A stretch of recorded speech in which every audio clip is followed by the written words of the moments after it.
Okay, that was scary with Becky, but it worked out fine. Chapter 10 here, more scary stuff. So get ready. This one's going to get wild. The Tyler Star News says that rabies has been reported in Tyler County, and Dad says it's time we took Shiloh to a vet and make sure he has all his shots. We know for a fact that Judd never takes his dogs to a vet unless he has to. Says with his dogs being chained and all, how are they going to get rabies? Judd'll do most anything to keep from spending a nickel he don't have to. But Ma says if he took the money he spent on beer and spent it on his dogs instead, he'd have a lot happier, healthier animals. Happy and healthy ain't what interests Judd though, hunting is. Doc Murphy gives us the name of his veterinarian friend down in St. Mary's, and we make an appointment for Tuesday afternoon, late. Dad goes to work early that morning to get his mail delivered in time, and about 4 o'clock, after Darylyn and me get home, have some pop and cheese crackers. Dad and Darylyn and me put Shiloh in the Jeep and drive to the vet's. John Collins is his name, and just like Doc Murphy, he uses part of his house for his clinic.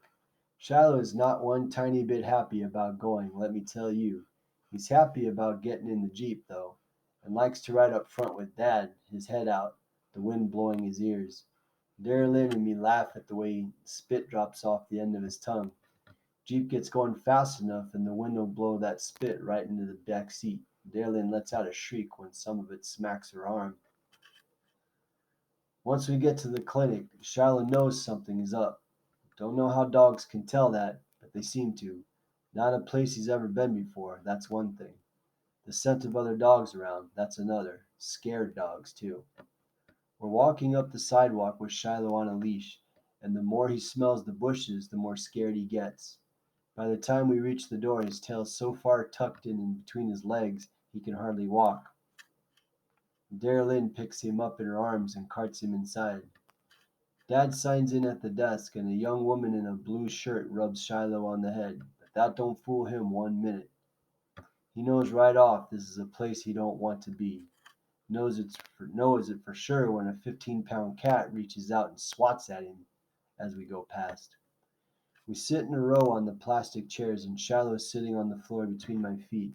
I sort of press the calves of my legs close around him like a hug, but I can feel him shaking.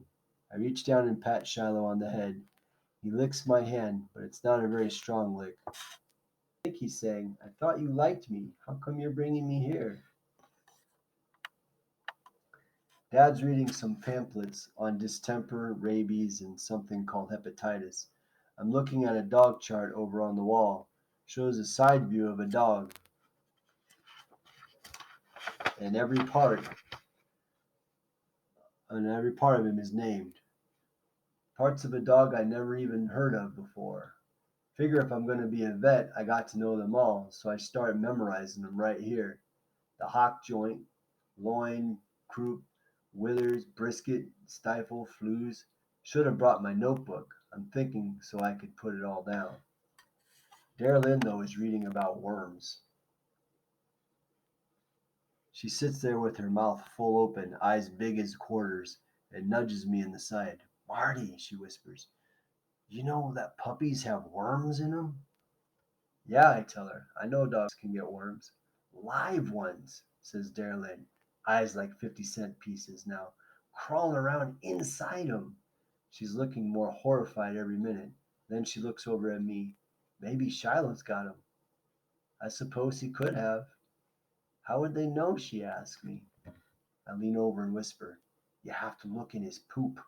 Ew, Darylyn cries and claps her hands over her mouth.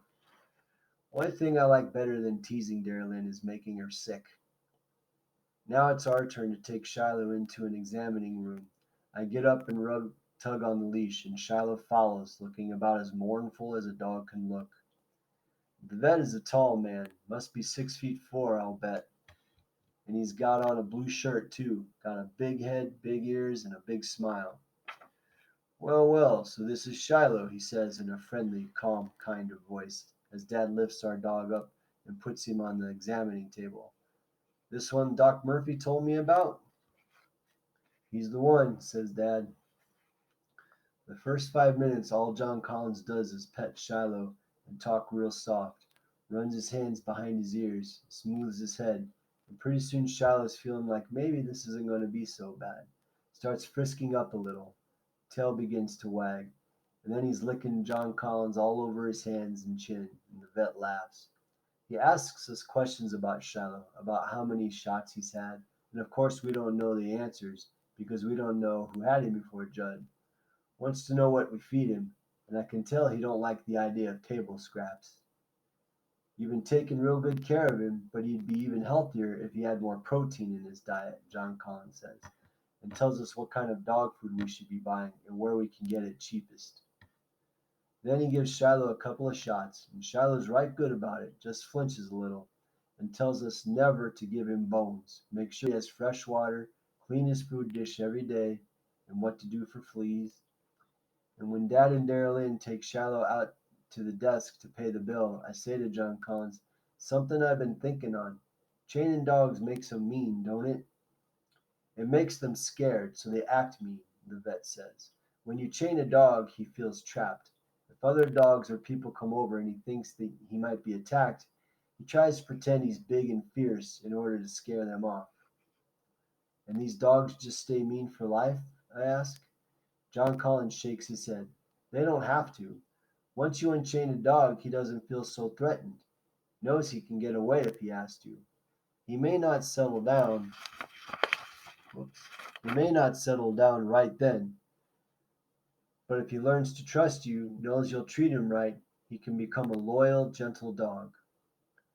We go home and I sit at the kitchen table and write all that down for my report.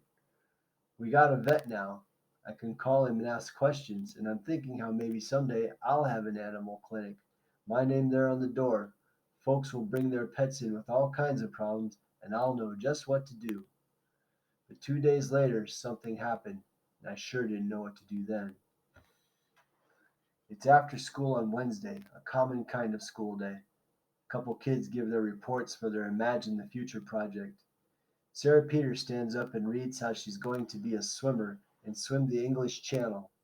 Miss Talbot says that's an interesting goal, but what about the rest of her life? She has to be thinking about what else she could do with swimming even after she becomes a champion. Sarah turns her paper and Fred Niles reads the report he's written. He wants to be a policeman, and if he can't get on the police force, then he'll settle for a rescue squad. Miss Talbot says this is a good example of how you can use your desire to help and protect people in several different ways. The boys all give Sarah our smart look, but then Laura Hemden, gets up and says she wants to own a restaurant. If she can't own her own restaurant, she says she'd like to be a cook. And if she can't be a cook, she'll be a waitress. And if she can't get a waitress job, she'll start out as a dishwasher and work her way up. Boy, Laura sure knows how to please a teacher. Miss Talbot likes Laura's saying how she's willing to start out small and work up.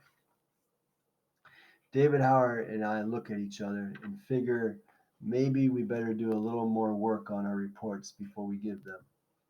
It's about 5 o'clock that afternoon that something happens. Dad's not home yet. Ma's in the kitchen cooking some turnips and onions and listening to the news. Darylyn has a wire strung between the chicken coop and the shed, and she's got these little cereal boxes fastened to it like cable cars or something, and she's running them back and forth. Sort of neat, really. Wish I'd thought of it myself. Becky's rolling around in the grass with Shiloh, who's looking about as bored as a dog can look and still be polite about it. Becky rolls over his back and then rolls over the other way. Each time Shiloh sort of braces himself, digging his paws in. Don't even protest. Just turns around and licks her now and then.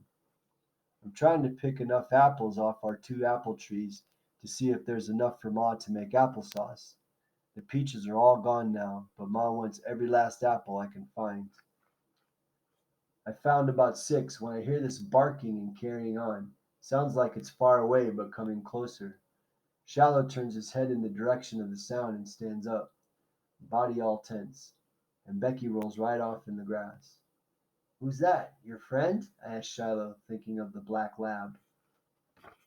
But the noise is too much for a single dog. It gets louder and louder, and I'm wondering what it could be when suddenly here come these three dogs through the trees back beyond the house. I know the minute I see them that they belong to Judd Travers. Oh boy, those dogs are mean. See what they do.